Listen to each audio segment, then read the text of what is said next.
Tens un moment? És que tinc molta pressa. És una pregunta. Digue'm. Tu consultes internet? Gairebé mai.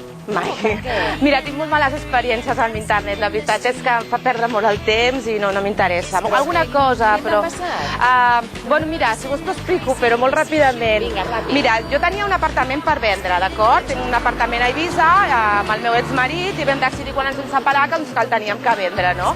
Vaig posar un anunci a internet, bueno, ni t'explico la de missatges que vaig rebre, des de missatges guarros, missatges que em proposaven tota mena de coses. Vull dir, escolta'm, jo no estic per perdre el temps, jo el que volia era vendre un apartament i és que de tot menys gent interessada en l'apartament. Però tu saps que internet t'ajuda, et dona temps. Mira, a mi no m'ha ajudat gaire. Jo prefereixo, si tinc alguna consulta, doncs truco a un amic, busco un llibre, està a una biblioteca, no sé, o fins i tot puc trucar al 010 i m'ajuden molt més ràpid. Però jo a internet és que passo de posar les meves dades allà enlloc més, perquè de veritat tinc molt mala experiència i a més, perdona, però és que tinc molta pressa. Jo crec que ho estàs reprovat, torna a entrar a internet. Bueno, ja ho veurem, però crec que ho faci, Gràcies.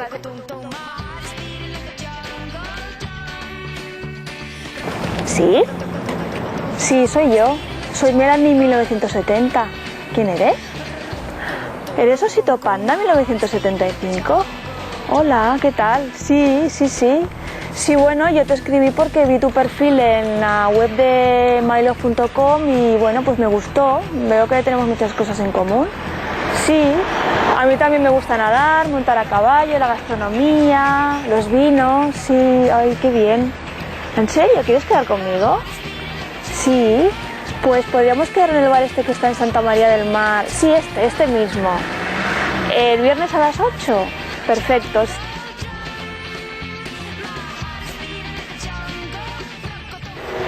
Oye, ¿no te puedes imaginar quién me acaba de llamar por teléfono? Osito Panda. Sí, el de la página de mylove.com, el chico este tan majo, que parece tan majo porque no lo he visto todavía físicamente. Hemos quedado este viernes a las 8 en Santa María del Mar. ¿Qué te parece? Oye, ¿qué me pongo? Es que estoy muy nerviosa.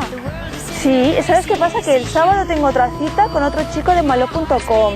Después, a través del Facebook, conocí a un amigo de mi amiga Lola, que es un chico súper majo, que le gusta mucho ir de excursión y tenemos muchas cosas en común, creo yo, y parece ser que está bastante bueno, sinceramente. Y chica, yo ya es que no doy abasto. A ver si voy a confundir a uno con otro, lo voy a llamar a uno con el nombre del otro, porque entre el Facebook, entre todas las redes sociales en las que estoy metida, la revista de MyLove, la otra página que había de contactos y demás, y es que no doy abasto. Yo llevo una agenda solamente para esto. Sí. Bueno, pues no sé, ya te contaré, ¿vale? Venga, un besito, hasta luego.